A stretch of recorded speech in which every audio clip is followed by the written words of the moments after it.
It's not just about being strategic in how you're doing that in your content, but it's also about being authentic in it. If you want to earn trust, you need to put in the work to earn the trust.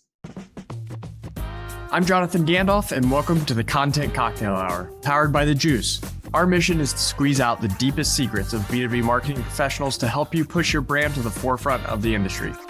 Let's raise the glass. Welcome back to the Content Cocktail Hour. This is Jonathan, founder and CEO of The Juice, and the host of today's episode, where I am thrilled to be joined by Shawnie Hamer, Director of Brand and Content Marketing at Crossbeam. Shawnie, I'm so excited for you to be joining us today. We are big fans of ecosystem-led growth. We're just kind of like tiptoeing our way into it and learning a lot along the way. And we're doing some things kind of very manual, but we've used Crossbeam and we've shared Crossbeam with a lot of other prospects, customers, and I'm always a big fan of how easy you all make it to do that. So excited to dig into all of that today. But before we do that, I'd love to just have you share a little bit about your background and your role at Crossbeam in your own words. Yeah, great. Well, hello, and thank you for having me. As you said, I'm the Director of Brand and Content Marketing over there. So my team specifically handles pretty much all written content events, a little bit of customer education with the Academy. As it is in a startup, we wear a lot of hats, and that I manage that team. I used to think that I was really unique in this, but actually the more and more people I talk to in this industry, the more I realize I'm not.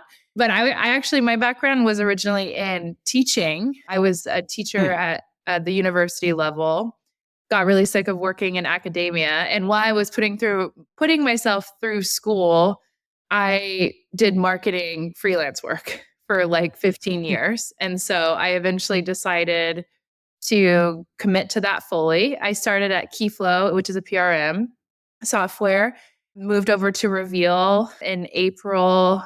This April will be 2 years. So it's been a pretty wild ride. And now we are now Crossbeam. So it's very fast and furious, but I've really enjoyed every second of it. It's fascinating. We find a tight correlation in the best marketers we work with at The Juice are not like traditionally trained marketers. Like it's a lot of teachers, it's a lot of journalists. English nerds. Yeah, literature nerds, yeah. I do think like you just have such a unique perspective of how to tell a story or ask the right question or ask the right follow-up question where like we in marketing, we're like, how do we get the conversion on this piece of content? I think sometimes like, I don't know, there's better ways and better perspectives to go into it with. So that's really fascinating. What did you teach? I taught English, creative writing, literature, cool. A little bit of like rhetoric, that kind of stuff. But I loved it. It was great. But working in academia is really, really challenging in different ways. So yeah, I just decided I needed to do something a little different. And the partnerships tech industry seems to scratch a particular itch for me. That's awesome. We will dig into that. This is the Content Cocktail Hour, though, so we always like asking our guests, what are you enjoying drinking nowadays? Well, I had a cocktail the other day that I had never had. I'm going to learn how to make it. It had mezcal, cucumber, lime, mango, and with a tahini rim, and it tasted like a beautiful summer day. Like that's the thing you want to day drink with. So, yeah. So I think that comes to mind right now. If we were charting on this show, like what people are answering in this question specifically, I think mezcal would be very high on the like count. Yeah. It's not like the same mezcal drink over and over again. It's always a mezcal cocktail that has something. Mezcal and cucumber feels like a really interesting combination that I wouldn't have anticipated. Yeah. It's funny you say that though, because I feel like most people I talk to, they don't really like it because it is too smoky. I love smoky stuff. So like scotch, mezcal, I'm into that. So that's fascinating. Yeah, I'm not a big scotch or mezcal fan because of the smokiness, but it has been a really popular answer amongst our guests. Maybe there's some correlation between mezcal and marketing. Who knows? Maybe that. Yeah. Maybe we need to start that. Yeah, there you go. A mezcal marketing meetup. There we go. Yeah, 3M. We wouldn't get copyrighted or anything there, I'm sure. Anyway, let's talk ecosystem-led growth. For those maybe uninitiated in what ELG is, I previewed it a little bit, but I'll share our own experience. I know we are just scratching the surface. You know, with Crossbeam, it's very easy for us to connect our pipeline and then go connect with prospects, partners, customers, and see where there's overlap in who we're talking to, who's customers of each other, and basically go to market together, coordinated, cross-sell, co-sell, whatever that may be, collaborate on content. But for those who are less familiar with ecosystem-led growth, do you want to just give the high-level overview on what it is and what it means? Sure. Yeah. Well, I think you covered most of it. I will say, I think more specifically, it's pairing with partners and being able to securely share data from each other's CRM to find those overlaps that you spoke to find common customers, to find an opportunity that for them that's a customer of yours and vice versa, to be able to really work together and look into your ecosystem insights, that intelligence that's there, those relationships that are already there, to have a much more targeted strategy, whether that is with marketing, with an outbound strategy, just being able to have that much more targeted and higher qualified leads from your partner CRM. I think it's so cool. Like, I love that kind of reveal, no pun intended, of partnering with somebody new and seeing that overlap, because you guys kind of do it in a 2x2 matrix where it's like, oh, we've got 4 shared customers or something, or 4 shared prospects. I think like that aha moment is so very powerful. And that's where it's like, oh, this is a big opportunity for us. And I think really cool. Yeah. And I think the thing that people should really know is that it, as you said, it's really a go-to-market strategy. It really touches every department within a company. And I think companies can really sort of rally around that in different ways. If they do have a substantial enough ecosystem, even like 10 partners, 5 to 10 partners, you can start there and just watch how that grows. And I think such a big part of that, outside of the data aspect of it, is that your partners have trust with your potential customers that you don't. And just being able to know that and understand what that relationship is, who the decision makers are, what their buying process looks like, having that kind of intelligence allows you to cater to the prospect or to the buyer in a way that really cuts through a lot of the noise that's happening right now, which is so powerful. Yeah, that trust is something that I hadn't like had that perspective on. It's so important in today's world. I don't know, it sounds cliche to say, but like, you know, you hear the stats, like 95% of people aren't in market and they've done like 80% of they've sold to themselves, 80% of the way there before they even talk to sales. And it's that trust is so important. Like, you have to build that trust through others, because a lot of times you aren't afforded the time or energy to build the trust yourself as a brand. So that's a really interesting perspective to have on that. Like, lean into where the people they already trust. I think that's really powerful. Yeah, we talked about this a lot over the last year and a half, 2 years, which is Americans are seeing like over 1,000 ads a day, typically, like we are being completely bombarded with information constantly. So we've watched the market really, I want to say, like, return to relationship. They're looking to people that they admire, people that have been to where they want to go, people that they know, people that they trust for recommendations on products. And at the same time, there's so many different products, right?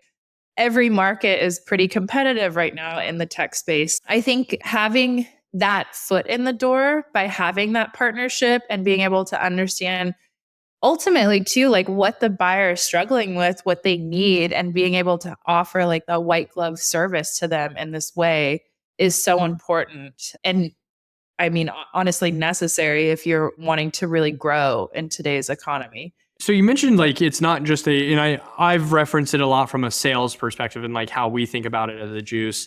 But you mentioned it's like all go-to-market teams. I'm really curious, like, how does your product and ecosystem-led growth actually trickle into the marketing and content strategy that you're driving? Yeah.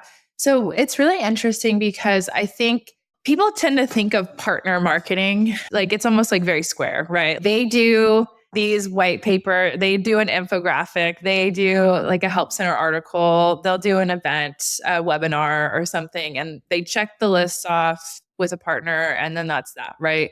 But actually, if we think of this as something that can be living in every aspect of go to market, then what happens with a content team is like, I tell my team, we should never be publishing anything that doesn't have multiple voices in it. And those voices are chosen not by accident. They are chosen by the fact that we know our audiences overlap in a meaningful way. we want to make them famous. We want to show the relationship that we have there, not only because it's valuable to our readers and they're going to get something out of it, but because our audiences are going to benefit from whatever that relationship is. So I think that's just one small example of a way that you could do that. That is the way that I see it's really about highlighting those relationships, highlighting that person, their expertise, highlighting what that company is doing for others, and then being able to bridge and educate the audience a little bit between how that can work with what Crossbeam does and ELG, what the ELG strategy does. I think that's such good advice for marketers. We at the Juice, we've always been reliant. We've got a user base and then we've got customers we sell to. I always sometimes remind people, we started with 0 users, right? Like we had to get our first user. And that was a big part of our strategy early on, was lean into the people that have bigger audiences, right? Collaborate on content. We're a content marketing company. Let's collaborate with brands that have the bigger audience. I think that's a great opportunity for marketers too, right? Like what's better than having one audience is sharing 2 audiences, right? Mm-hmm. And then even better if it's something that the sales team can collaborate on. And it builds that trust, right? That we were going back to again between the 2 brands. And that relationship isn't something that like you're not going to get from AI, right? That content's not going to be easy to duplicate or copy. It's very real and authentic. And I think that's really good advice for me. I'm glad you used that word. That's the word I was thinking of, is authentic. Because I think, yeah, it's so important. It's such a great strategy, what you were saying about, like, especially if you're starting out as a smaller company and you're trying to align yourself and the trust that a larger company has earned with the market. You are not going to be able to do that. If you do that in a kind of fake way, people are going to smell it from a mile away. If it's very clear that you are trying to profit from that relationship, people are going to know it. Their BS radars are going to go off, right? So I think being able to authentically engage with what that company is doing. So let's say I'm a brand new startup and I'm wanting to align myself with HubSpot, for example. Well, I'm a little teeny ant compared to HubSpot. If they're putting out reports and I'm doing actual really valuable tactical thought leadership and playbooks based off the things that they're finding in their own research, that's where you start to get attention of that audience and HubSpot itself, right? I think that's something too that is really important to call out, is it's not just about being strategic in how you're doing that in your content, but it's also about being authentic in it. If you want to earn trust, you need to put in the work to earn the trust. I love that. There's no shortcut to trust. Yeah. Does that change at all? Does that strategy from the content marketing perspective, does that change at all, like how you're judging success with your content? Like we talk to a lot of marketers and sometimes it's pure brand, sometimes it's pure demand, oftentimes it's a blend of the two. But as you think about the content you and your team are producing, like in this ecosystem-led growth model, like are you measuring success in a different way? Yeah. So this is actually something we're thinking about a lot right now. Because for me, like SEO, pure volume to me is not important. And maybe people would argue with me on that, but I know it is important to get people onto your site and so on and so forth. But what are the quality of the people, those leads coming onto your site? And are they actually walking away with anything really important? For me, I know that as a content marketer, my goal always, first and foremost, and I think that this is true for hopefully most content marketers, is that it's our job to earn trust in market at scale. That period.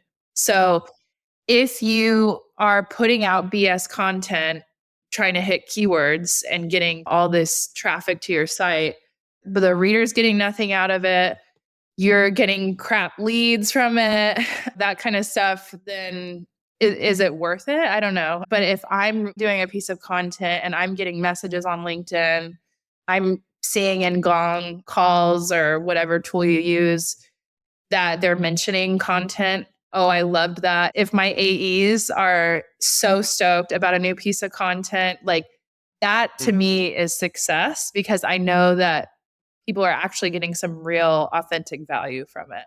That's awesome. I love that like success metric. I think that's really cool and really powerful. The job is to earn trust and market at scale. That's really powerful. As you think about creating content, if that is your success, like what you maybe personally like take pride in your building, how are you deciding what content to create and with who? in this ecosystem-led model? Yeah, I think that this varies. Obviously, that's sort of like my mantra as a content marketer, but there also has to be the results parts of it as well. We all need to keep our And jobs. we all Right? wrestle with that, right? Yeah. That's the name of the marketing game, right? Yeah, we are talking a lot about like creating that engine from our efforts. Like, what does a very, very refined demand gen content marketing engine, what can that be for us right now? And that's something that we're tackling actively with our ops team. So these things are very much on my mind too. And I know they're on a lot of people's mind, but I think that deciding what kind of content to create is a mix of obviously like certain projects and goals that we have going on. Like, for example, did we just launch a new feature? Did we just launch a new integration with a partner? Is there something that's happening in the larger market that's like really kind of shaking things up? Can we help solve that issue? If so, how and who do we need to talk to make sure that we're developing content around that? But just from like a purely like partnership standpoint, I think that we're talking to a lot of sales leaders specifically right now. We have a very, very loyal following of partnerships people, and we will always make content for them. But we're also really curious about what revenue leaders need. And I think that the partnership sales dynamic has always been one that has been a little pretty strained, to say the least. Yeah. So I'd say that how do you decide to make content? You need to listen to the person that you're hoping is going to buy your product, right? I mean, it sounds so simple and silly, but go out and talk to them and listen to them. And if somebody's already helping fix that, are they a partner of yours? And like, how can we use that information on something like Crossbeam to create a campaign around it?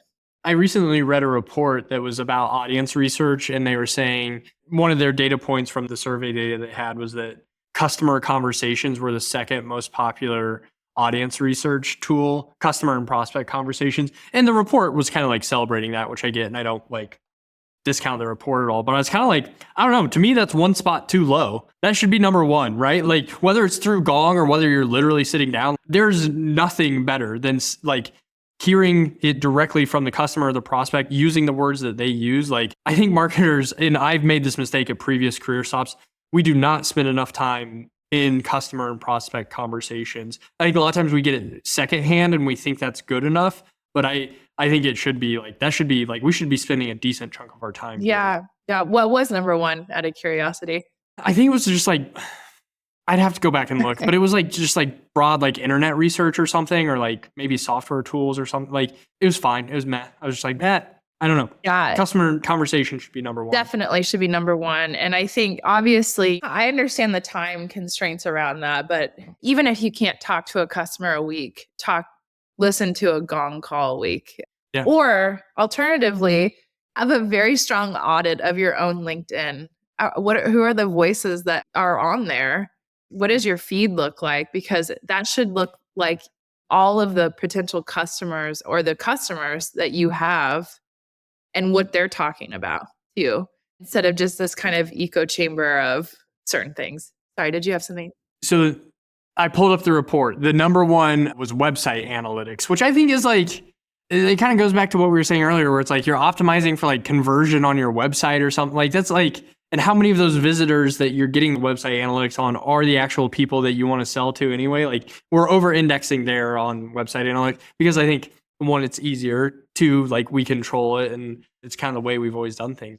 Well, yeah. I mean, marketers, they have always had an issue with things like attribution, being able to point to something and say, this is the impact that I have. I feel like that definitely has a place in your strategy. That data is super, super important. And you should actively be optimizing to try to make those conversions better, but not at the sacrifice of quality and not at the sacrifice of authenticity. And you can only really get that by thinking of the human beings that are reading your content and what they're dealing with in their jobs. And so, it's a balance. Go talk to the human beings. Yeah, for sure. Yeah. Cool. Shawnie, I know you mentioned this a little bit in your background. I just want to pivot here just for maybe one question, but you were at Reveal, kind of part of the Nearbound movement, and then now Reveal and Crossbeam merge, and now you're at Crossbeam going through ELG. So Maybe just like super high level. I think there's a lot of consolidation in the market right now. There's a lot of marketers either by choice going through transitions or their business is taking on different product lines, different brands, different companies. What advice do you have for maybe marketers who are going through that transition either as we move into 2025 or within 2025? I think we're going to see a lot of it. I think we're already starting to see a lot of it. You see a lot of news of people merging or being acquired. I will say it's a little bit of the Wild West in some ways. During the Crossbeam and Reveal merger, I was very lucky to be able to fill Sean Blanda's position. He decided to move on and pursue his next adventure. So I moved essentially from a head of content position to a little bit higher up in leadership. And I think that transition, along with the merger, really taught me about being in service to like really kind of having this sort of service mentality to your team and being very transparent and just saying there are going to be a lot of questions. There is going to be a lot of chaos. But if we know we want to do these two things, these three things this quarter, I can help you get there. I will find the resources to help you get there. The company will provide those resources, and staying hyper focus on those things with the ability also to pivot at any point. Like it's a balance of that flexibility and that focus that I think gets you to a place where, like, right where we are now, which is like, okay, all right, we did that. That part was a little crazy. Now, how do we like buckle in and really start to refine some of these things? Take a really close look at like what are the best parts of both companies and how do we combine that into like a really beautiful, powerful strategy together? And I don't know if that really answers the question, but I think especially if you're in a leadership position, like make sure you're talking to your team, make sure you're talking to those humans, make sure they're okay, and make sure they know what the goal is for the next few weeks. And I think that if you focus on that, the rest sort of does fall into place.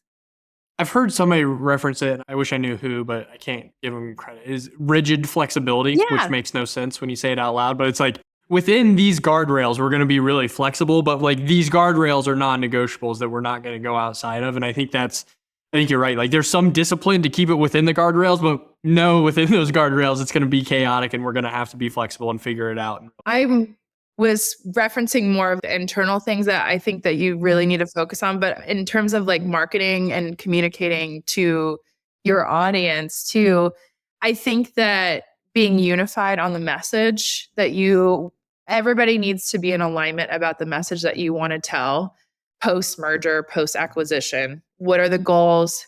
Has anything changed? Doesn't necessarily mean it's a bad thing if it's changed, but why is it better that it's changed? And then every single person in your company should be able to say the same thing with confidence, right? And having that kind of unified front, I think helps calm any nerves really that might come up for customers that have been with you for a while. And we are so lucky to have an amazing customer service team that has really made sure that that transition goes really smoothly for everybody. But also, it can generate a lot of excitement, right? Like it's exciting. A merger is exciting. And basically, it means that you have more resources, new perspectives. People are jazzed. Like that kind of energy is going to translate into things that the customer or the buyer is going to be really excited about too. So just really following that momentum a little bit, I think is really important. That's really good. I love the alignment on the messaging, but like tactical enough that everybody in the team can mention it. I think sometimes like that gets lost of like, oh, we've got this big vision, but nobody knows how to like repeat it or talk about it, on their own.